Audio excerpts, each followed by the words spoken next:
Terima kasih. Yang pertama, Bapak Ibu, saya mengundang Saudara Refli Harun karena beliau itu adalah calon seknek yang saya siapkan ketika Anies Baswedan menjadi presiden.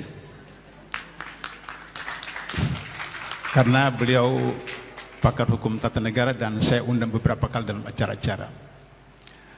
Kalau sudah Tamsilirun selain wakil ketua DPD, kenapa saya angkat beliau? Karena beliau pernah jadi ketua umum PBHMI MPO yang menolak asas tunggal pada zaman rezim Soeharto, dan beliau mulai karirnya dari penjual nasi uduk, mulai dari penjual nasi uduk sampai ke sekarang kemudian menjadi wakil ketua DPD. Itulah pertimbangan saya mengundang mereka berdua. Poin pertama dari buku saya ini adalah bahwa dalam teori ilmu negara disebutkan negara itu diakui oleh dunia, khusus PBB.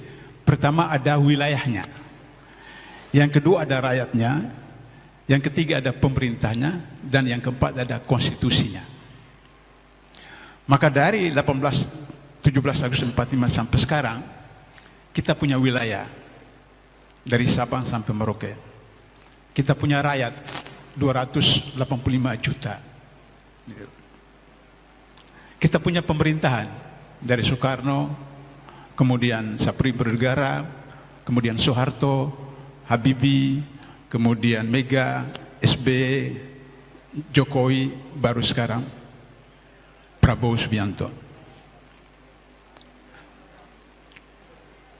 Saya alhamdulillah baru 3 kali masuk sel, baru 1 kali masuk penjara. Masuk sel itu paling sedikit 3 hari, paling lambat 1 pekan. Penjara cuma sekitar 2 tahun saja. Sebenarnya saya sudah rindu juga untuk masuk penjara, magang penjara, tapi belum pernah dikasih kesempatan. Dari pengalaman itu kemudian saya harus hijrah 15 tahun di Malaysia. Dan kesimpulan saya dengan teman-teman yang muhajirin itu, bahwa Indonesia bisa diselamatkan jika korupsinya diberantas. Karena itu maka 99 ketika Masyumi hidup kembali, saya menolak untuk jadi anggota DPR. Tapi ketika saya diminta oleh Komisi 2 waktu itu DPR untuk menjadi anggota Komisi Pemeriksa Kekayaan Penyelenggara Negara, saya terima. Dengan pedang KPK itulah saya coba untuk berantas korupsi 4 tahun. Kemudian setelah kami menyinggung Presiden waktu itu, Megawati dengan Jaksa Agungnya, maka KPK dibuarkan oleh DPR. Lahirlah KPK dan kemudian saya diminta menjadi penasihat 8 tahun. 12 tahun itu mengajar kepada saya bahwa inti persoalan bangsa negara ini adalah di Senayan dan di Istana. Itu inti persoalannya. Ternyata 12 tahun korupsi makin merajalela. Kenapakah persoalannya ada di Senayan dan di Istana? Selama 10 tahun Presiden Jokowi, anggota DPR itu merupakan jubir dari Istana, merupakan humas dari Istana.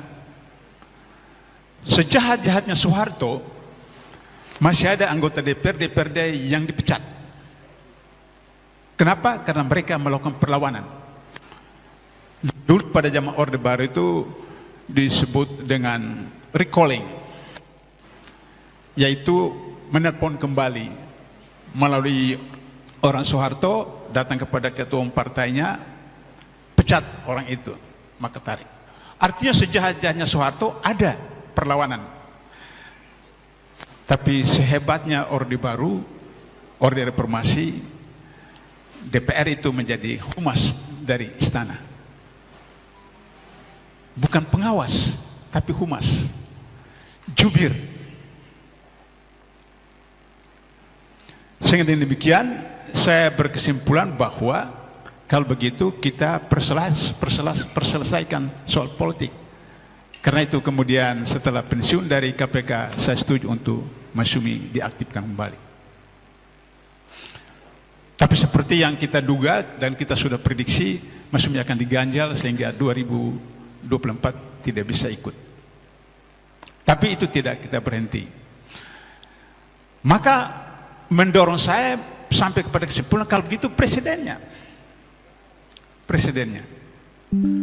yang harus diselesaikan. Jadi buku 2 tahun lalu Orde Reformasi yang Tergadai, sudah itu kemudian buku berikutnya saya berikan solusi waktu itu kalau Anies terpilih, Indonesia Berkah 2045, dan hari ini adalah kewajiban konstitusional presiden. Insya Allah buku berikut adalah Piagam Jakarta versus Piagam Madinah. Masyumi tidak tepuk tangan.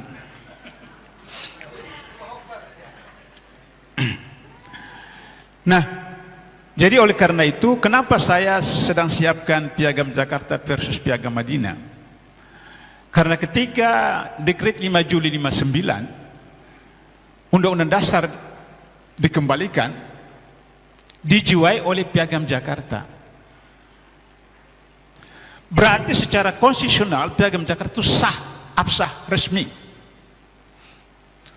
Tapi operasi intelijen sedemikian rupa dari zaman Orde Lama, Orde Baru sampai sekarang, maka sebagian umat Islam menganggap Pancasila itu adalah produk togut, sehingga harus dilawan.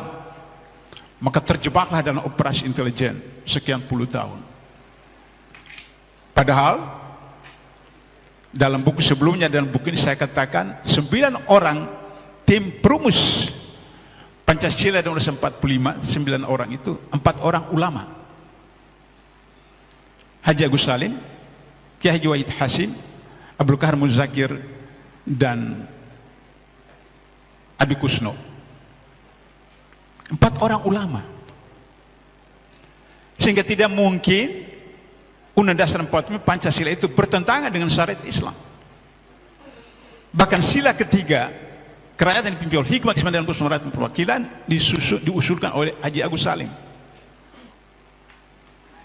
Dan saya konfirmasi kepada Pak Nasir, saya konfirmasi kepada Pak Safrudin, konfirmasi kepada Pak Rum, Burhanuddin Harahap.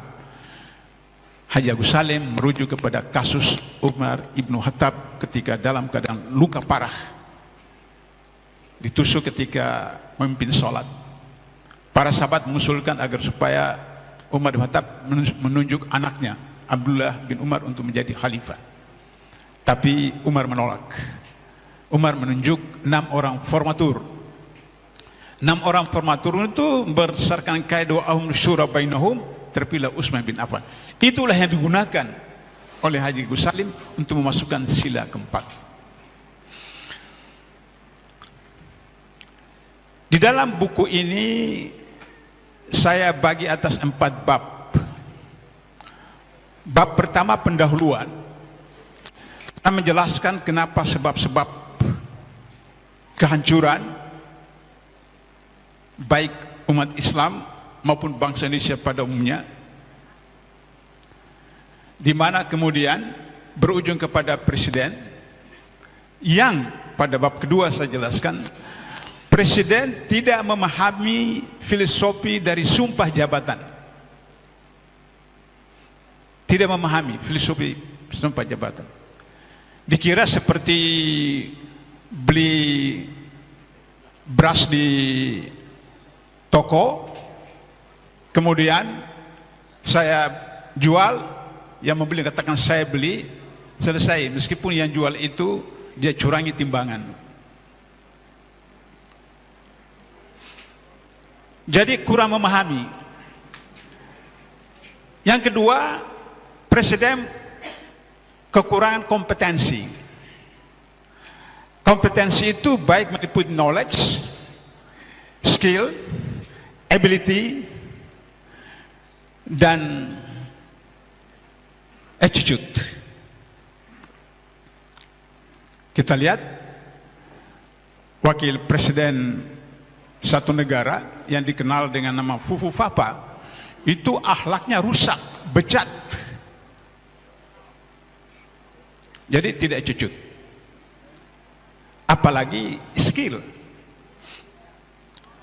Baru 3 bulan Jokowi jadi presiden, ada kepres yang itu kemudian 1 pekan diralat karena salah. Seumur hidup saya baru pertama kali saya temukan ada kepres yang salah. Kenapa? Karena mereka yang di situ adalah orang-orang LSM yang tidak mengerti soal tata negara, tidak mengerti soal administrasi negara. Jadi skill. Kalau knowledge, ya kita sudah tahulah. Ijazahnya sedang disidangkan di pengadilan negeri. Tidak tahu. Ijazah itu ijazahnya milik Mulyono almarhum yang sudah meninggal. Mulyono itu ada adik iparnya yang dibunuh. Kemudian adiknya itu menikah dengan ketua MK yang sekarang. Jadi kompetensi. Yang ketiga, sistem pemerintah kenegaraan yang amburadul. Bapaknya Prabowo, Profesor Sumitro almarhum, mengatakan setiap tahun 30% anggaran rutin bocor. Setiap tahun 30%. Berapa persen sekarang yang bocor pada zaman Jokowi? Hah?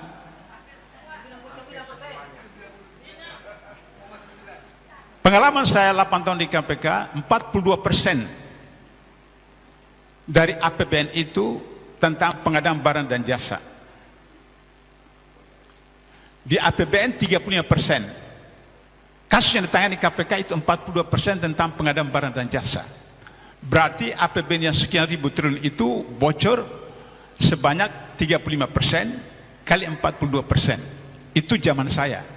Tapi zaman Jokowi itu 60%. Sehingga begitu, maka 3.500 APBN kita tahun lalu, maka yang bocor itu adalah 35 kali 60 kali 3.500. Karena itu maka masyarakat tidak mendapatkan langsung ataupun tidak langsung dari APBN yang besar itu, karena dimakan oleh mereka. Jadi soal sistem, kata Rasulullah, pemilik onta yang tidak diikat ontanya jika dicuri, maka pencurinya tidak dihudud tapi ditakzir. Dalam Al-Maidah 38 disebutkan bahwa laki-laki muslim, perempuan muslim yang mencuri dipotong tangannya. Tapi dalam kasus ini Nabi tidak suruh dipotong tangan tapi ditakzir. Takzir itu putusan hakim. Kenapa? Karena orang itu dari rumah tidak berniat mencuri, tapi belum sarapan, bulan tua, dia lihat ada onta leluasa. Saya dengan istri saya, mana istri saya itu? Ada enggak? Oh itu ya. Dari Bandung, biasa lewat itu antar komputer untuk anak saya waktu itu masih kuliah S2 di ITB. Tiba-tiba polisi prit. Saya tanya, kenapa Pak? Enggak boleh. Loh ini biasa. Rupanya tanpa sadar dia pasang tanda apa itu? Verboden di sebelah sana. Padahal setiap hari selalu situ, tapi dia pasang verboden. Dan saya tidak dilihat verboden karena selalu saya lewat situ. Terus turun, kasih SIM. Dia kemudian macam-macam. Saya tahu dia mau minta uang kan. Dan tidak mungkin saya. Waktu itu saya masih di KPK. Bagaimana penasihat KPK menyuap polisi? Terus saya katakan, cepat Pak, selesaikan, saya mau cepat kembali ke Jakarta. Terus dia tahan SIM saya. Saya katakan, kalau Anda tahan SIM saya, kalau saya diperiksa di jalanan lagi gimana? Oh nanti Bapak serahkan suratnya. Cepat tulis surat. Dia perlambat-lambat, dia menunggu supaya saya mau berikan uang buat dia. Bertengkar begitu, istri saya dengar bertengkar itu, istri saya turun. Turun kemudian istri saya ngomong dengan Sunda. Istri saya orang Sunda. Ngomong dengan Sunda, terus kata itu polisi, nah seperti ibu itu sopan, ini bapak keras sekali, kasar sekali. Kata istri saya, maaf Pak, ini orang seberang Pak, biasa begitu orang seberang.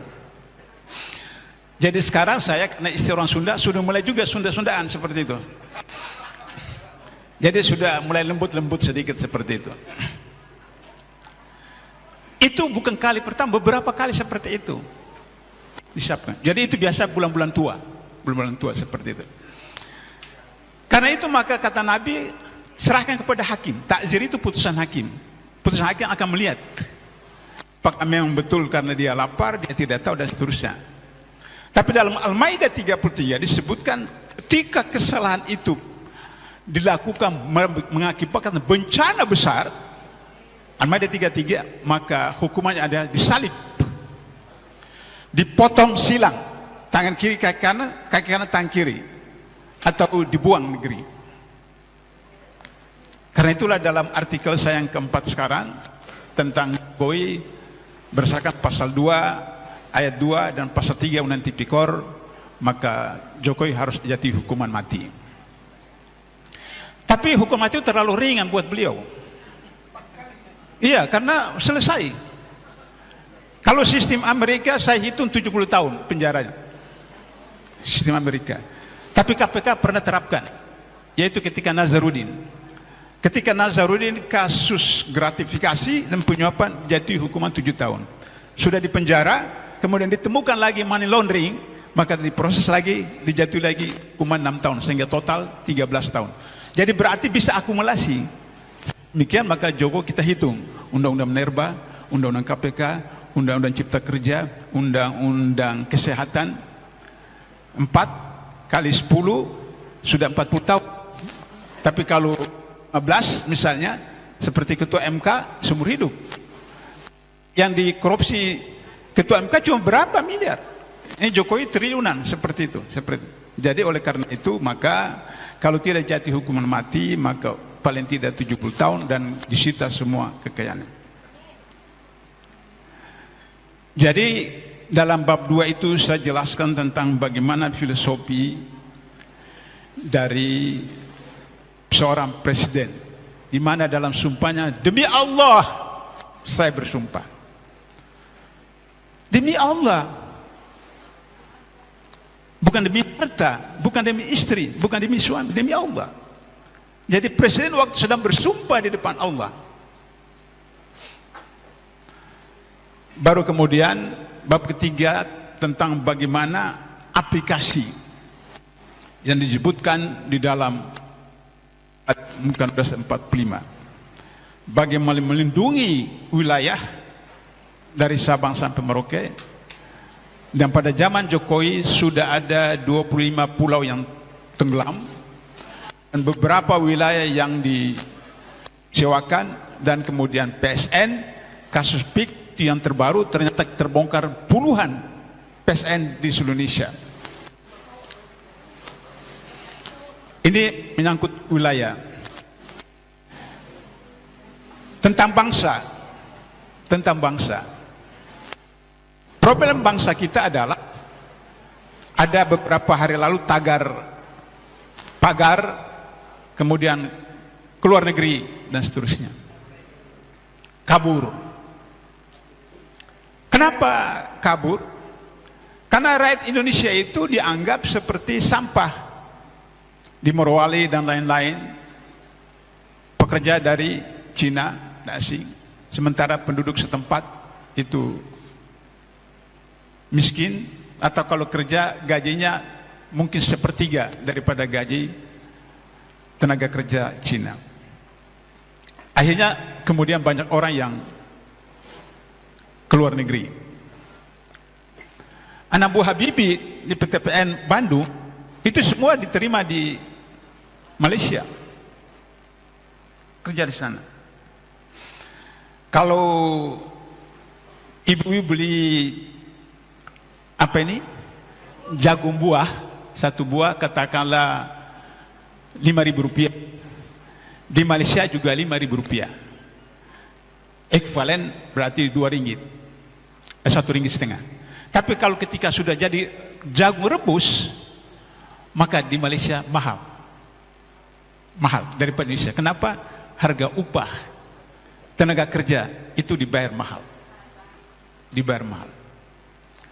Anak saya dosen di ITB, waktu baru kerja 5 tahun yang lalu, gajinya karena S3 itu 5 juta.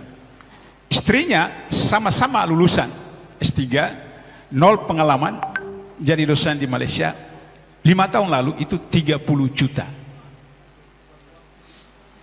Jadi 5 juta berbanding 30 juta. Sekarang anak saya sudah lektor kepala jadi 10 juta. Jadi mungkin mantu saya itu sudah 40 atau 50 juta. Itu problem. Nah, sehingga dengan demikian maka rakyat tidak diperhatikan. Pada itu perintah dari alinea keempat muka 545. Maka program raksasa yang harus dilakukan presiden itu adalah pertama, mensejahterakan. Sejahtera itu tidak identik dengan nominal gaji. Kenapa? Karena ketua MK yang ditangkap KPK 10 tahun yang lalu, siapa namanya itu? Ketua MK? Akil Mokhtar. Itu gajinya 10 tahun lalu itu yang kami tangkap, itu 100 juta 1 bulan. Ada yang punya 100 juta setiap di rumah? 100 juta. Ini yang disebut dengan corruption by greedy, karena serakah. Jadi bukan nominalnya, tapi gaji itu mensejahterakan. Apakah 5 juta, apakah 10, tapi mensejahterakan. Sehingga dalam konsep buku ini saya katakan bahwa gaji karyawan, PNS, ASN atau swasta tidak dibayar 100%, tapi 75% dibayar tunai, 25% dikonversi. Dikonversi kemana? Pendidikan anaknya dari SD sampai universitas gratis, pendidikan keluarganya gratis, tidak ada BPJS. Saya 15 tahun di Malaysia tidak kenal BPJS. Sehingga dengan begitu maka bapak itu kerja tidak pikirkan tentang pendidikan anaknya dari mana, bagaimana kesehatan keluarganya, karena sudah terjamin. Maka mensejahtera. Kenapa? 100 juta, 50 juta buat ibu-ibu di sebelah ini, tapi bukan di sini, di tempat lain, sama saja. Pergi ke mall 2-3 hari, selesai, habis. 10, 20, 50, 30, habis. Apalagi dengan pola yang seperti sekarang. Jadi sejahtera. Kemudian yang kedua program raksasa adalah mencerdaskan bangsa. Ternyata program kita selama ini bukan mencerdaskan, tapi membodohkan. Kenapa? 1.500 orang yang ditangkap KPK dari 2004 sampai sekarang, 86% adalah sarjana. Ada S1, ada S2, ada S3, ada guru besar. Berarti secara statistik pendidikan nasional kita melahirkan koruptor. Itu fakta. 86% sarjana, mayoritas S2. Kenapa? Karena kurikulum, silabus pendidikan target tidak merujuk kepada wahyu pertama. Yang punya sekolah paling banyak di Indonesia itu Muhammadiyah. Karena perintah sampai tingkat provinsi, dia punya universitas. Muhammadiyah sampai di daerah, kabupaten, kota, bahkan di luar negeri. Dan punya pesantren, ribuan pesantren. Tapi hasilnya seperti sekarang. Kenapa? Karena kurikulumnya 60-40 atau 50-50, bukan 100-100. Anak saya yang dosen ITB sekarang itu ketika sekolah di Malaysia itu 100-100. Dia insinyur tapi bisa baca kitab kuning. Saya tidak bisa baca kitab kuning. Anak saya itu insinyur, doktor, bisa baca kitab kuning karena kurikulumnya 100-100 dari pagi sampai sore. Silakan nanti merujuk kepada Al-Alaq ayat 1, bagaimana di sana silabus kurikulum target pendidikan. Iqra bismi rabbikal ladzi khalaqa, khalaqal insana min 'alaq, iqra wa rabbukal akram, alladzi 'allama bil qalam, 'allamal insana ma lam ya'lam. 5 ayat itu merupakan silabus kurikulum, metode dan target. Yang terakhir adalah bagaimana menciptakan keadilan sosial bagi seluruh rakyat Indonesia. Ada yang kata kepada saya, Pak Abdullah, yang Pak Abdullah sampaikan itu kan Islam. Indonesia bukan negara Islam. Ya bukan. Indonesia bukan negara Islam, tapi Indonesia itu negara tauhid. Silahkan periksa. Sila pertama, ketuhanan yang Maha Esa, itu tauhid. Periksa pasal 29 ayat 1 Undang-Undang 45, negara berdasarkan atas ketuhanan yang Maha Esa. ayat 2 disebutkan negara menjamin kebebasan setiap negara untuk melaksanakan agamanya dan melaksanakan ajaran agamanya itu. Sehingga demikian maka ada undang-undang haji, ada undang perkawinan, ada undang-undang sekian. Jadi kesalahan teman-teman pada zaman Jokowi itu adalah bahwa mereka menggunakan istilah undang-undang menggunakan istilah perda syariah. Itu keliru. Karena kata syariah itu sensitif kepada ibu Anda. Tapi mudah-mudahan karena ibu Anda itu sekarang lagi umroh, mudah-mudahan kembali sudah tobat tanah suha seperti itu. Sebutkan saja perda judi, perda miras, perda apa, dan tidak ada agama yang menolak. Tapi menggunakan perda syariah, kata syariah itu sensitif. Ada yang mengkritik saya, kenapa menggunakan Indonesia berkah bukan Indonesia emas? Dalam Mukadimah Undang 45 tidak ada kata emas, yang ada kata rahmah dan berkah, atas rahmat berkah Allah yang Maha Kuasa. Karena itu saya menggunakan Indonesia berkah 2045. Kalau Indonesia emas 2045 bisa menjadi Indonesia cemas, dan itu berbahaya. Itulah inti dari buku saya, bab terakhir itu penutup dan simpulan, itu bisa dibaca bagaimana agar supaya terjadi beberapa perubahan hal. Saya dengan saudara Refli ini berbeda dalam hal kembali ke Undang 45. Beliau menganggap berbahaya kembali ke Undang 45 asli. Saya paham itu. Oleh karena itu maka kenapa sebagian menolak, karena nanti tidak ada KPK, nanti kemudian presiden seumur hidup dan seterusnya. Bisa kita lakukan apa yang disebut dengan adendum. Jadi kembali Undang 45 yang asli dengan adendum hal-hal tertentu. Kalau menurut Islam, khalifah tidak dibatasi masa jabatannya. Abu Bakar sampai meninggal, Umar sampai meninggal, Utsman sampai meninggal, Ali sampai meninggal. Jadi kalau misalnya baru dilantik 100 hari, Prabowo sekarang 100 hari lebih, kalau melanggar konstitusi bisa dilangsirkan menurut Islam. Tidak perlu tunggu 5 tahun. Baru 100 hari melanggar konstitusi bisa dilangsirkan. Sebaliknya kalau 5 tahun tidak melanggar konstitusi bisa kemudian dipilih kembali seperti itu. Nah, oleh karena itu maka bagi saya kembali ke Undang 45 dengan adendum, hal-hal apa yang selama ini dianggap itu krusial di Undang 45 ditambahkan. Kalau yang Undang-Undang Dasar 2002 itu bukan amandemen, itu pembongkaran. Habis filosofi daripada Founder Fathers kita itu hilang. Oleh karena itu kembali dengan adendum. Sehingga begitu mudah-mudahan 2049 kalau saya dengan Pak Abbas masih hidup, ya, maka kemudian Mas Sumi bisa ikut pemilu, dan yang ada di sini jadi caleg DPR pusat, DPRD provinsi, kabupaten. Tapi jangan lupa Saudara Refli Harun tetap calon seknek. Seperti ya seperti itu. Tapi Bapak Ibu harus ikut LK1, LK2, LK3 di bawah koordinasi Ustadz Adnin. Selepas itu baru ikut KIM yang dilakukan oleh Majelis Syuro. KIM itu adalah Kadin Inti Masyumi. Kalau di pemerintahan ada Lemhanas. KIM ini akan menentukan seseorang bisa jadi pejabat publik dari Masyumi atau tidak, itu di KIM. Barangkali itu yang bisa saya sampaikan untuk mendapat respons dari Pak Refli Harun, dan kemudian nanti menyusul Saudara Tamsil karena harus menghadiri acara Gerindra di Ambalan sehingga beliau terlambat datang. Nanti kemudian dilempar kepada diskusi. Terima kasih.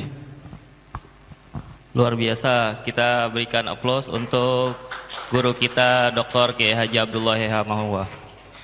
Alhamdulillah luar biasa yang telah disampaikan oleh beliau, dan untuk saudara-saudara sekalian bisa mendapatkan buku yang fenomenal ini dengan menghubungi saudara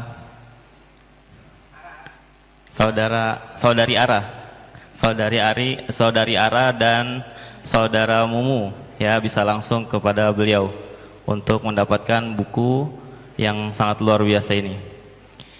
Kemudian nanti di akhir acara ada hadiah. Ini sudah disiapkan 3 buku dari beliau sebagai hadiah untuk para penanya, ya, 3 penanya tercepat.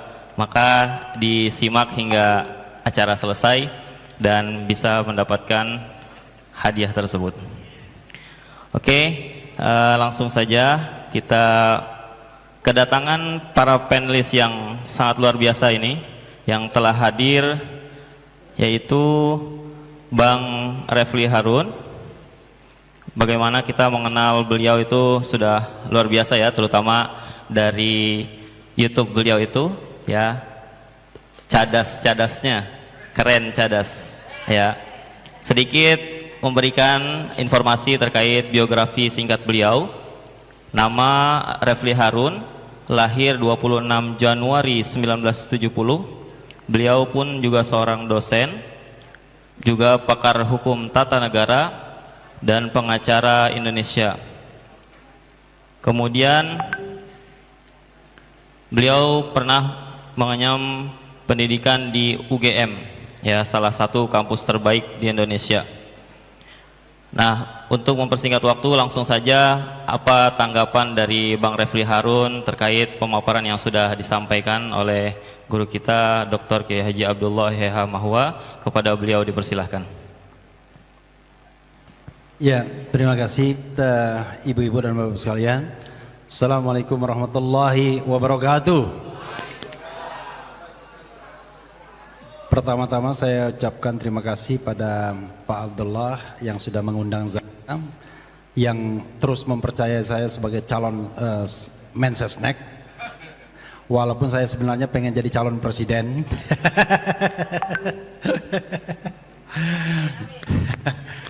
Maksudnya ya, Anies Mohaimin lagi enggak? Dan juga terima kasih pada keluarga besar Mas Sumi yang sudah mengundang saya, serta ibu-ibu dan bapak-bapak sekalian, dan juga profesor. Terima kasih. Jadi begitu saya diundang Pak Abdullah, ya, saya tuh nggak tanya acaranya apa, pasti iya saya. Iya pokoknya. Kalau ada waktu pasti iya. Karena bagi saya di masyarakat yang low trust society seperti sekarang ini susah cari orang yang bisa dipercaya, ya. Jadi beliau ini sudah saya kagumi sejak saya menjadi wartawan di media Indonesia. Jadi waktu itu beliau salah satu anggota KPKPN, Komisi Pemeriksa Kekayaan Penyelenggara Negara. Nah, beliau ini sangat konsisten, tidak menggunakan fasilitas negara untuk kepentingan pribadi. Yang kedua adalah setiap orang yang diperiksa sama dia pasti keringat dingin. Soalnya dijemput mobil dinas tidak mau, dikasih hotel tidak mau, cari sendiri. Sehingga dalam masa KPKPN beliau itu heboh kepemilikan harta Megawati, heboh Jaksa Agung, heboh pejabat-pejabat lainnya. Nah sekarang KPKPN dengan adanya undang-undang KPK dibubarkan. Ketika di challenge di MK nggak dikabulkan. Saya menyesal juga, ya, karena kalau kita lihat profiling harta kekayaan yang dilaporkan ke KPK itu rata-rata bohong semua rasanya, ya. Jadi kalau kekayaannya misalnya dilaporkan 20 miliar, yakinlah barangkali hartanya 10 kali lipat dari itu, ya. Karena kan susah juga, apalagi kalau dia penegak hukum menjelaskan asal harta kekayaan. Konon Sambo punya uang sampai 100 triliun minus 1 rupiah. Bayangkan. Jadi 100 triliun minus 1 rupiah. Kenapa minus 1 rupiah? Saya nggak tahu, jangan-jangan sistem perbankannya mengatakan maksimal tidak boleh melewati angka 100 triliun. Ya kan? Kenapa saya tahu begitu?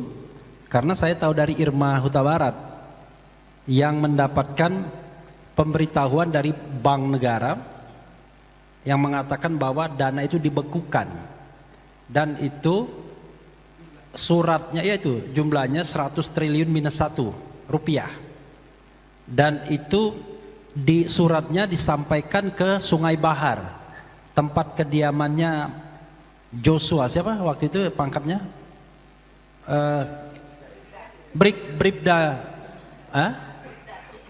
Bribda Joshua. Makanya bisa jadi karena dia menyimpan uang atau rahasia yang begitu besar. Ya, saya kemarin di Arab Saudi juga ketemu orang yang cerita mengenai setoran-setoran buat Sambo ini dari per bulan 1 miliar, ada 25 dan lain sebagainya. Tapi jangan lupa di atas Sambo itu ada bosnya juga. Bosnya itu yang kemudian punya ambisi macam-macam, pengen jadi presiden dan lain sebagainya. Nah, orang-orang inilah yang kemudian bertahan di inner circle pemerintahan. Bayangkan. Makanya buku ini menarik sekali. Saya ingin memulai dari kata-kata why presiden. Jadi kenapa presiden? Jadi kewajiban konstitusional presiden. Begitu saya dapat buku ini saya senang karena ini menambah energi saya pribadi untuk terus mengkritik Prabowo yang hari ini saya lihat belum menunjukkan, ya. Saya mengatakan belum ya, bukan tidak. Belum menunjukkan bahwa dia adalah presiden Republik Indonesia. Presiden yang harus mensejahterakan, yang memajukan kesejahteraan umum. Presiden yang harus mencerdaskan kehidupan bangsa, yang melindungi segenap bangsa. Baru presiden kelompok saja. Dan baru kemarin diangkat lagi sebagai ketua umum Gerindra. Saya agak miris sebenarnya. Kok bisa? Presiden itu adalah karir politik yang tertinggi bagi seorang warga negara dalam sistem pemerintahan presidensil. Kok bisa tiba-tiba ketua MPR membelokkan arah Rapimnas menjadi KLB dan mengangkat kembali Prabowo Subianto sebagai ketua umum partai politik. Saya bikin polling di RH Channel, hasilnya mengatakan hanya 26% saja yang setuju dari puluhan ribu voters yang setuju dia menjadi ketua umum Gerindra. Yang tidak setuju 30-an%, yang masa bodoh 45%. Saya tambah ya. Bukan urusan saya, ternyata bukan urusan saya, ini lebih banyak. Tetapi kalau kita lihat model kontur seperti itu berarti hanya 26% yang setuju. Coba bayangkan, kan gak masuk akal. It doesn't make sense seorang yang sudah terpilih sebagai presiden tiba-tiba terpilih kembali menjadi ketua umum partai politiknya. Aneh. Kalau kita kaitkan dengan fungsi partai politik sebagai rekrutmen politik, mendidik calon pemimpin dan lain sebagainya, maka kita harus mengangkat topi kepada partai Gerindra yang sudah menghasilkan pemimpin, kan begitu? Walaupun saya mengatakan ini bukan kader Gerindra. Kapan Prabowo dikader oleh Gerindra? Begitu bilang siapa anggota DPR-nya itu yang gemuk itu, yang menantunya pemain sepak bola, kami akan mengajukan kader yang terbaik, ya kan, untuk menjadi calon presiden. Saya bilang kapan Gerindra mengkader Prabowo? Yang jelas itu adalah bukan kader tapi owner. Kalau pemilik iya, tapi kalau kader Golkar ya benar dia kader Golkar, dia kader Golkar yang membentuk partai sendiri ya. Wiranto juga kader Golkar. Kalau Pak Abdullah memang kayaknya kader Masumi betul ini dari dulu. Karena Pak Abdullah termasuk yang mendirikan partai politik ikut pemilu tahun 1999 ya, Masumi juga gitu. Walaupun pecah-pecah banyak waktu itu. Jadi agak miris, padahal di dalam sistem pemerintahan presidensil, presiden ini adalah jabatan tertinggi. Theoretically kalau kita baca bukunya Pak Abdullah mulai dari sumpah sampai implementasi, dan itu ada dalam konstitusi semua dengan segala penjabaran dan interpretasi serta opini Pak Abdullah, maka sesungguhnya yang namanya presiden itu nggak ada waktu selain menjadi presiden itu sendiri, ya kan? Jadi dia will be no time, ya kan, except being a president itself. Jadi presiden itu sendiri dia, nggak ada yang waktu lain. Kok ini bisa seorang presiden menjadi ketua umum partai politik? Kan aneh. Karena mandat dari ketua umum partai politik itu yang utama adalah memenangkan pemilu legislatif. Karena banyak orang yang akan diangkut ke dalam jabatan pemerintahan. Nah, yang kedua bonusnya biasanya presiden, karena presiden itu nggak bisa standing alone, harus sama-sama kan. Jadi yang namanya Prabowo Subianto bukan hanya calon dari partai Gerindra, tapi calon dari beberapa partai politik. Itu satu hal. Jadi karena itu sangat relevan kita mengingatkan kembali kewajiban konstitusional seorang presiden dengan segala dimensi dunia dan akhiratnya, ya kan? Saya merasa jangan-jangan di pikiran Prabowo nggak ada dimensi akhiratnya waktu dia mengucapkan sumpah ya. Sumpah saja, beberapa jam setelah mengambil sumpah langsung dia langgar sumpahnya. Saya udah berapa kali kritik. Jadi sumpahnya salah satunya adalah menjalankan undang-undang dasar dan undang-undang serta segala peraturannya dengan seluruh-seluruhnya. Oke? Itu dia ucapkan pukul ya kira-kira 10 pagi tanggal 20 Oktober 2024. Tapi malam hari ketika dia mengumumkan kabinet, maka tersebutlah Alkisah seorang mayor yang menjadi sekap sekretaris kabinet. Saya tidak sentimen dengan Mayor Teddy, tetapi Anda harus meletakkan hukum undang-undang sebagai basis yang sudah dikatakan akan melaksanakan undang-undang seluruh-seluruhnya. Yang namanya jabatan politik atau jabatan non TNI hanya untuk TNI itu, di luar TNI itu hanya 10 kantor saja, 10 tempat ini saja. Satu, kantor Menko Polkam. Sekarang Menko Polkam bukan Polhukam lagi kan. Yang kedua, kantor Kementerian Pertahanan. Yang ketiga, kantor Lemhanas, Lembaga Ketahanan Nasional. Kemudian keempat, kantor Wantanas, Dewan Pertahanan Nasional. Kelima, Sekmil, Sekretaris Militer Presiden. Kelima. Keenam, Badan Cyber, BSN, Badan Cyber Nasional. Kemudian yang ketujuh itu adalah BNN, Badan Narkotika Nasional kalau tidak salah. Kemudian ada juga Rescue, SAR. Kemudian ada juga menjadi hakim agung di Mahkamah Agung, hakim militer. Dan juga Badan Penanggulangan Teroris, BNPT. BNPT masuk nggak ya? BNPT masuk. Kalau Badan Penanggulangan Bencana nggak masuk, 10 saja. Dan itu ceto welo-welo di Undang-Undang TNI nomor 34 tahun 2004. Tapi kenapa dengan mudahnya dilanggar? Ternyata tidak hanya ini pelanggarannya. Pelanggaran yang baru saja terjadi adalah mengangkat Maijen TNI aktif sebagai Kabulok. Jadi kalau saya seorang hukum tata negara, bukan seorang politisi, saya mengatakan apa adanya. Kan nggak boleh menyembunyikan informasi. Walaupun orang bilang, udahlah jangan kritik TNI dulu, nanti kita susah. Kita kritik polisi aja. Enggak, dua-duanya lagi bermasalah. Tetapi kita tidak melihat institusinya yang bermasalah. Yang bermasalah itu adalah orang-orang dalam institusi. Tapi banyak. Jadi sudah sistemik sifatnya. Karena itu pada ujian pertama memegang sumpah saja, itu presiden kita ini cuma bertahan beberapa jam. Bayangkan, bagaimana kita mau trust him, coba bayangkan. Nggak bisa kita mempercayai orang. Dan dari awal saya kan sudah katakan, mana bisa kita mempercayai orang yang merebut kekuasaan dengan curang, dengan menghalalkan segala cara. Dan akhirnya yang terjadi apa? Yang dibikin kabinet gemoy, kabinet gemuk, kabinet bagi-bagi, dan koruptor yang direkrut dia sebagai pembantu-pembantunya. Bagaimana Pak Abdullah mau bermimpi ada pemberantasan korupsi?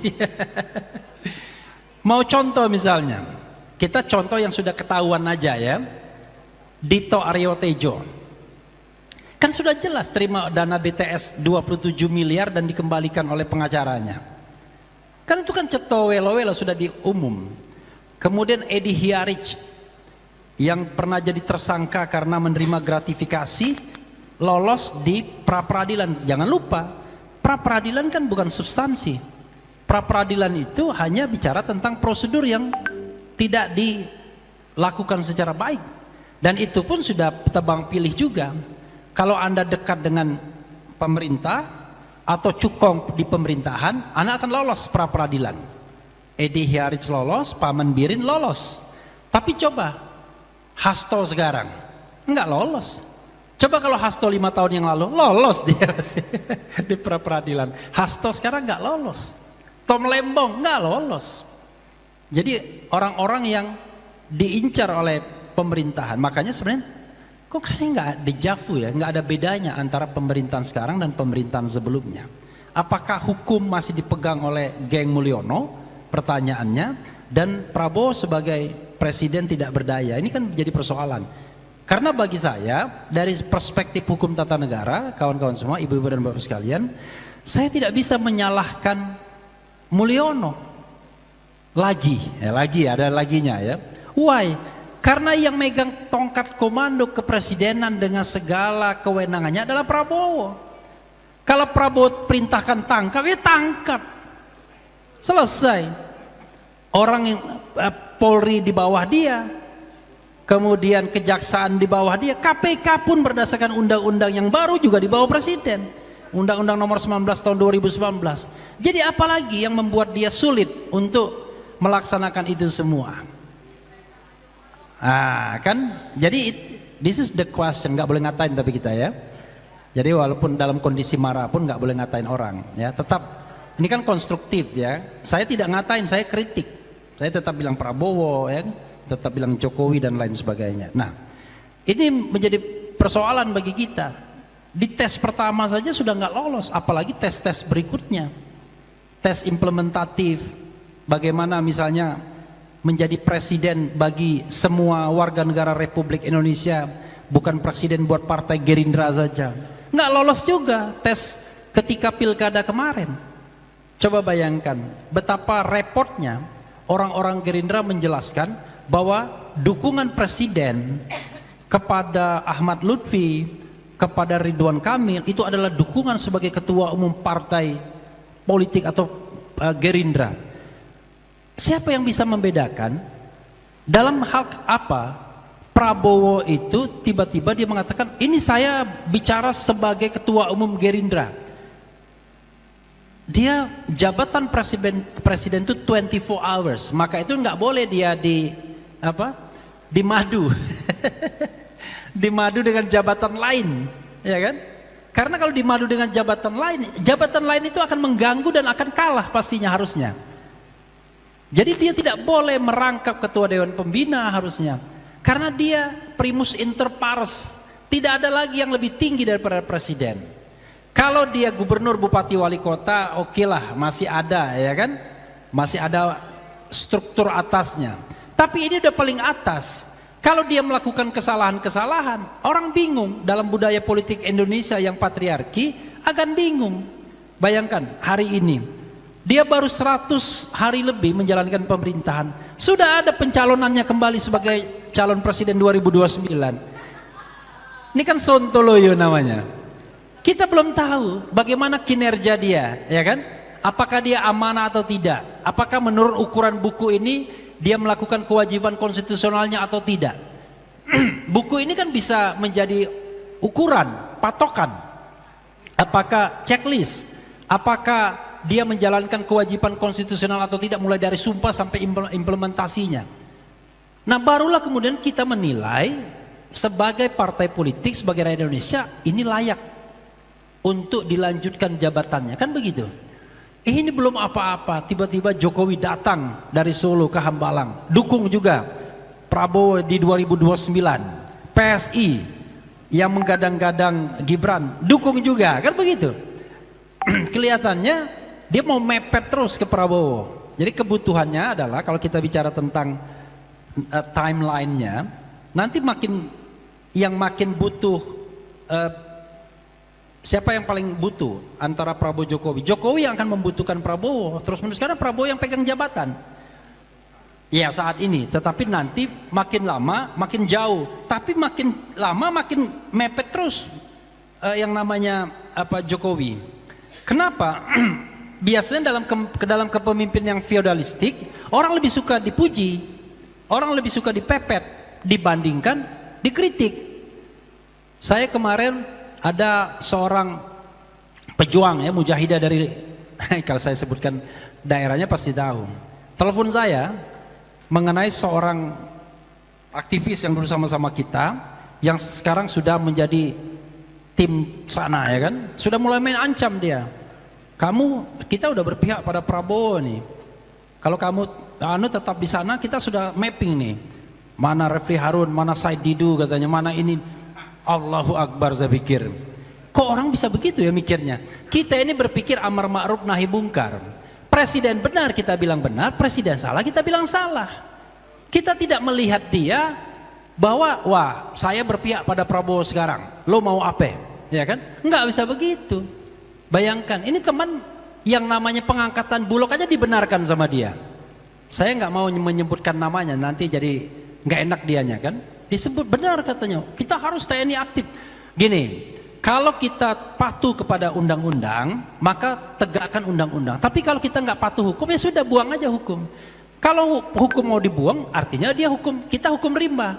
Struggle for life, siapa yang kuat, dia yang menang. Kalau gitu ngapain konstitusi? Nah, maka kemudian saya bicara hal yang kedua. Ya, tadi kan why presiden, why konstitusi? Karena di sini kewajiban konstitusional presiden. Yang namanya konstitusi ini biar kita paham bahwa ada semua negara ya itu memiliki konstitusi. Tidak ada negara yang tidak memiliki konstitusi. Cuma tidak semuanya memiliki yang namanya written constitutions. Ya, atau codified constitutions. Jadi kalau codified constitution itu jadi satu buku sendiri, UUD 45 itu codified, yang terkodifikasi. Kalau written constitution itu dia tertulis tuh, seperti Inggris ada makna carta macam-macam. Nah, jadi tapi ada unwritten constitution. Unwritten constitution itu adalah ya kebiasaan sehari-hari. Ya. Makanya kemudian di dalam pengertian konstitusi itu baik hukum tertulis maupun hukum yang tidak tertulis. Tapi kalau undang-undang dasar pasti hukum tertulis, begitu ya. Nah, itu pelajaran dasar ilmu negara sebenarnya. Ya. Tapi kadang-kadang lupa juga kita kan. Nah, sehingga yang namanya konstitusi ini the supreme law of the land. Ini adalah hukum tertinggi di suatu negara. Suka atau tidak ya, saya tidak bicara tentang hukum lain ya. Ini hukum konstitusi. Indonesia punya Undang-Undang Dasar 1945. Nah, yang berlaku hari ini adalah yang the existing constitutions adalah Undang-Undang Dasar 1945 yang sudah diubah dengan perubahan pertama, perubahan kedua, perubahan ketiga, dan perubahan keempat. Cara untuk mengukur bagaimana tanggung jawab presiden itu adalah dengan konstitusi yang existing tentunya. Sebelum konstitusi itu diubah, maka itulah alat ukurnya. Itu ya, kita harus sepakat mengenai alat ukur konstitusi. Jadi, kalaupun kemudian ada aspirasi untuk kembali pada Undang-Undang Dasar 45 itu another story. Nanti akan saya bahas juga dalam bagian yang ketiga ya. Jadi, konstitusi itu harus menjadi pegangan karena dia hukum dasar. Ya.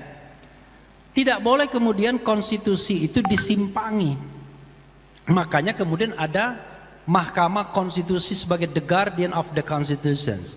Kalau ada penyimpangan terhadap konstitusi, maka kita bisa ke MK. Tapi kan MK-nya kan Sontoloyo juga. Sekarang ini kalau pilkada ya, saya nanti pada bagian ini setuju juga. Kalau pilkada, pesan MK, putusan MK itu adalah kalau Anda mau curang, tolong ya securang-curangnya ya. Jangan tanggung curangnya. Karena kalau tanggung nanti margin suaranya tipis. Kalau hanya setengah sampai 2%, maka nanti bisa di challenge di MK. Tapi kalau lebih dari 2% nggak akan bisa di challenge. Walaupun di depan mata kita ceto welo-welo ada yang namanya money politics, suap, pengerahan aparat dan lain sebagainya, nggak bisa di challenge. Makanya sontoloyonya MK. Saya mau marah juga dengan teman saya Saldi Isra di sana, ya kan? Atau dengan hakim-hakim lainnya. Dia ini mikir nggak ya bahwa MK itu adalah the guardian of the constitutions, garda konstitusi. Dia adalah penjaga konstitusi terakhir. Jadi kalau salah satu isi dari konstitusi itu adalah pemilu yang jujur dan adil, pemilu yang jurdil. Pemilu yang jurdil itu pemilu yang antara lain tidak money politics, tidak menggunakan parcok, tidak menggunakan aparat hukum, tidak menggunakan fasilitas negara, dan tidak menggunakan uang negara. Nah, kalau kita temukan itu semua di dalam pelaksanaan pemilu, termasuk pilkada, ya harusnya MK batalkan dong. Nanti dia bilang, kalau begitu nggak akan ada pemenangnya, bikin kapok orang. Ini kan MK sudah berpuluh-puluh tahun tidak bikin orang kapok. Akibatnya Ahmad Lutfi bisa menang karena langsung dismissal, perbedaannya jauh. Bobi Nasution menang, perbedaannya jauh. Padahal orang yakin itu menggunakan fasilitas negara, menggunakan kekuasaan negara untuk menang. Tapi dibahas saja di MK enggak, bayangkan. Langsung kena dismissal. Nah ini makanya kemudian sistem konstitusi kita untuk cek itu berat sekali, walaupun kita dibilang sekarang kita menggunakan constitution yang ada sistem check and balances, check and balance system. Tapi ternyata enggak juga. Banyak sekali pelanggaran-pelanggaran konstitusi yang nggak bisa dicek, ya, tidak ada balancingnya, tidak ada pengimbangnya. Karena MK pun ternyata nggak bisa diapa-apain. Termasuk ketika Gibran Raka Buming Raka kemudian dipaksakan untuk menjadi calon, nggak bisa juga ternyata. Bahkan MK yang menjadi sumber masalahnya, ya kan? Jadi kalau di dalam pemilu itu ya harus ada prinsip predictable regulation, unpredictable result. Jadi kalau yang namanya regulation itu harus bisa ditetapkan, diprediksikan di awal, nggak bisa berubah di tengah jalan. Kalau berubah di tengah jalan maka terjadilah hal-hal yang kemudian memunculkan ketidakseimbangan, memunculkan ketidakadilan. Itulah yang terjadi dengan Gibran Raka Buming Raka ketika ada putusan MK menjelang pendaftaran sebagai calon presiden. Nah, itu kan nggak benar MK. Harusnya MK tidak boleh mengubah itu. Nah yang begini-begini saja, yang dasar-dasar begini saja hakim konstitusi sudah melanggar. Karena hakim konstitusinya bukan level negarawan. Coba kalau Pak Abdullah hakim konstitusinya, pasti selesai lah. Tapi harus 9 Pak Abdullahnya, jangan 1. Ya kan? Bolehlah Saldi Isra ditambah di sana, ya kan? Yang lain-lainnya, ya bolehlah Arif Hidayat sekarang agak beda, ya kan? Yang lainnya pada Sontoloyo semua, ya kan? Ya saya mengatakan apa adanya. Saya dibilang Refli Harun ini lawyer yang paling bodoh sedunia. Benar, lapaknya sendiri saya bakar. Dulu saya paling dipercaya tuh kalau jadi lawyer di Mahkamah Konstitusi kan. Tapi setelah saya ungkap kasusnya Akil Mukhtar, langsung saya di blacklist ya kan di MK sana. Untung kemudian 3 tahun kemudian Akil Mukhtar ditangkap. Alhamdulillah ya kan, saya yang benar ternyata. Benar-benar yang namanya Akil Mukhtar itu korup ya kan.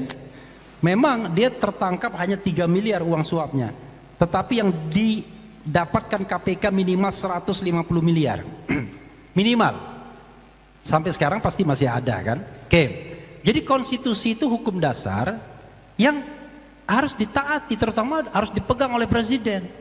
Nah masalahnya adalah constitutional culture atau legal culture negara seperti Indonesia ini lemah.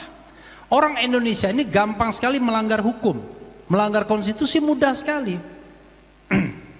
Bahkan yang namanya kalau kita lihat budaya anti korupsi juga lemah sekali. Saya mutawif ketika sering saya cerita, ketika umroh dia suap juga itu tukang bersih bukan makam Ibrahim, Hijr Ismail. tempat ini itu, tempat talang emas itu. Kan kita mau datang ke situ, kan sholat di situ katanya makbul doanya. Udah, mestinya kan masuknya dari pintu sana. Kita dari sini, ada askar yang sedang membersihkan tuh, biasanya dari Asia Selatan tuh, kalau enggak orang-orang Bangladesh gitu-gitu kan. Hampir selesai. Kata mutawifnya, udah kasih duit aja, kasih duit aja. What? Bayangkan seorang mutawif, ya kan, di depan Ka'bah masih mikir nyuap untuk ibadah. Allahu Akbar. Sama juga dengan orang, udah kita menggunakan jasa untuk mencium Hajar Aswad. Gila kan? Jadi, nah saya merasa mereka bukan orang jahat tuh Pak Abdullah kalau yang begitu. Ini orang yang tidak terdidik, sama dengan tidak terdidiknya kita dalam dua hal. Ya, ini terutama ibu-ibu yang pakai jilbab. Kadang-kadang saya merasa miris, yaitu buang sampah pada tempatnya dan antri. Itu kalau saya lihat, kalau ada acara-acara pengajian apa, paling nggak bisa ngantri biasanya, dan biasanya kotor sampahnya. Coba bisa nggak dua hal itu? Kalau kita betul-betul seorang muslim, ya kan? Mau antri nggak bisa, buang sampah sembarangan, kan kacau sekali. Coba lihat tuh kebersihan daripada sebagian daripada imam, ya, daripada iman. Kita lihat tuh kantor Masum ini bersih nggak? Jadi kata orang bule, kami nggak ada masalah tidak kalau anak-anak kami tidak bisa matematika katanya. Tapi kami akan bermasalah kalau anak-anak kami buang sampah sembarangan dan tidak bisa ngantri. Bayangkan, Islami sekali kan begitu. Yang lain tidak Islami, tapi ini kan Islami. Itu konstitusi ya, yang kedua. Nah, yang ketiga, ini ngeri-ngeri sedap. Kembali kepada Undang-Undang Dasar 1945 ditambah yang asli. Berarti sekarang palsu, Pak ya. Ini perlu bab khusus untuk diskusi ini ya. Sebenarnya saya juga tidak juga nolak 100%. Tapi saya reserve ya. Jadi reserve-nya itu adalah satu, kalau kembali ke Undang-Undang Dasar 45 itu bernuansa perbaikan, bukan kemunduran. Contoh, tidak boleh lagi ada presiden yang terpilih 7 kali berturut-turut oleh lembaga yang sama. Sudahlah, power tends to corrupt, absolute power corrupt absolutely. Tapi zaman khalifah enggak, lain. Khalifah langsung dididik dan digembleng oleh Rasulullah. Kita digembleng oleh siapa? Kita dikasih kesempatan sedikit aja udah zalim, coba bayangkan. Ya itu teman saya tadi, baru masuk inner circle Prabowo saja sudah mempetakan orang tuh. Nanti kamu nggak akan dapat proyek begini begitu, kan kacau sekali. Bayangkan seolah-olah dia yang menentukan hidup dan matinya kita, ya kan? Nah, dan itu aktivis yang mengaku sudah 40 tahun membina civil society dan lain sebagainya. Jadi karena kita lemah, maka kemudian selalu harus ada pembatasan kapan orang itu bisa menjabat. Itu satu. Kalau mau lagi, ya jangan menjadi celah bagi dui fungsi TNI lagi, ya kan? Sekarang saja dui fungsi TNI itu sudah diterobos dengan praktik-praktik yang kita tidak, praktik-praktik ala Erick Thohir.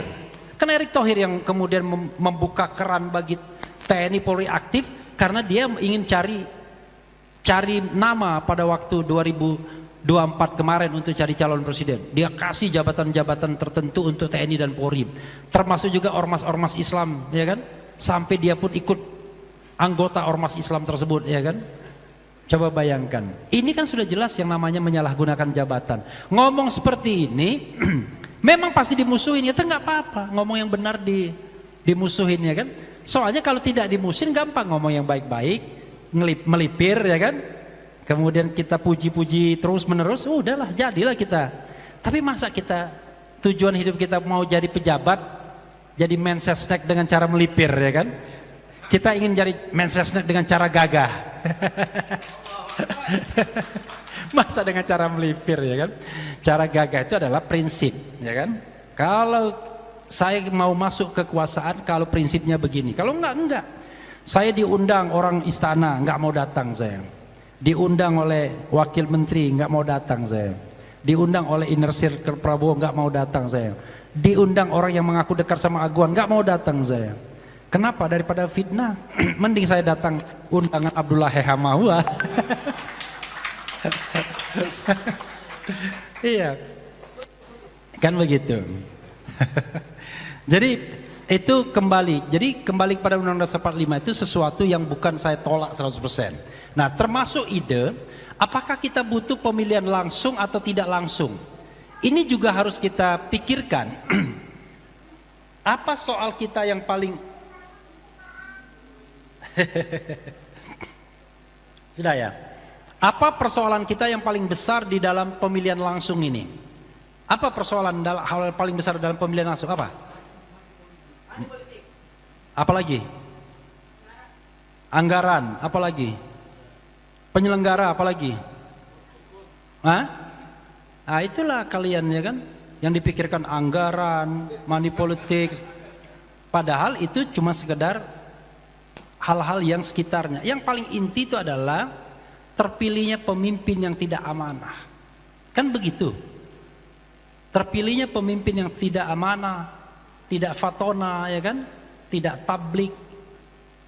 Jadi yang tidak memiliki kualitas kepemimpinan yang sifatnya profetik, ya kan? Nah, itu yang menjadi persoalan kita.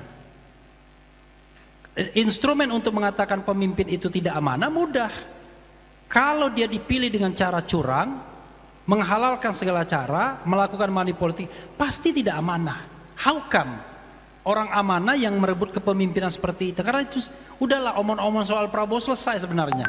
Cuma karena saya diskusi sama Pak Abdullah, udahlah kita kasih garis demarkasinya. Tapi kalau saya pribadi nggak bisa dipercaya, nggak bisa diharapkan. Omong-omong aja sebenarnya. Pengangkatan Mayor Teddy itu sudah menjadi satu indikasi. Jadi kayak urusan keluarga jadinya. Kan ini merusak sistem birokrasi. Gimana orang birokrasi itu nggak tertekan, nggak marah? Ketika diprotes, oh dia bukan setingkat menteri, dia cuma eselon 2. Eselon 2 di sekretariat kabinet yang kemudian dilebur ke Setnek. Gara-gara itu eselon 1 disekap terpaksa nganggur. Karena Teddy-nya cuma eselon 2, kan nganggur dia jadinya.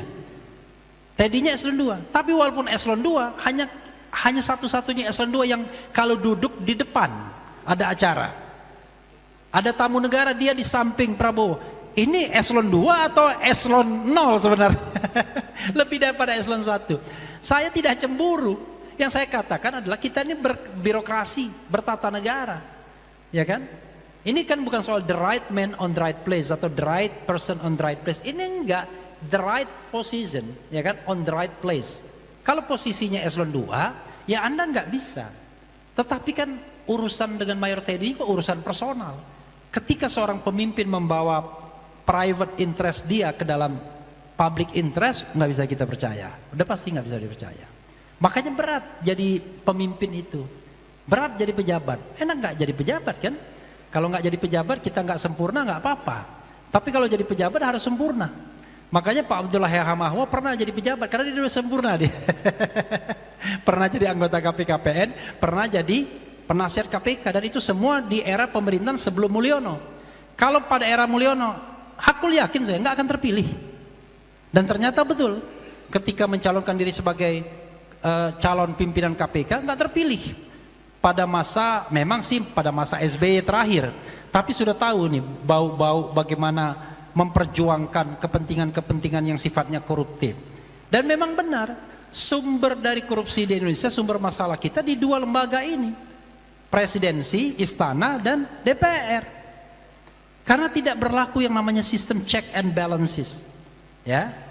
Jadi harapan kita DPR itu adalah menjadi lembaga pengawas presiden. Enggak, wakil ketua DPR itu pesuruh presiden.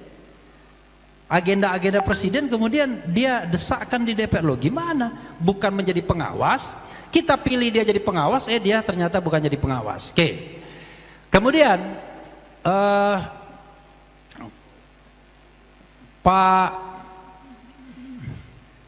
Pak Tamsil kapan datangnya? Belum datang Pak Tamsil ya, udah datang dia.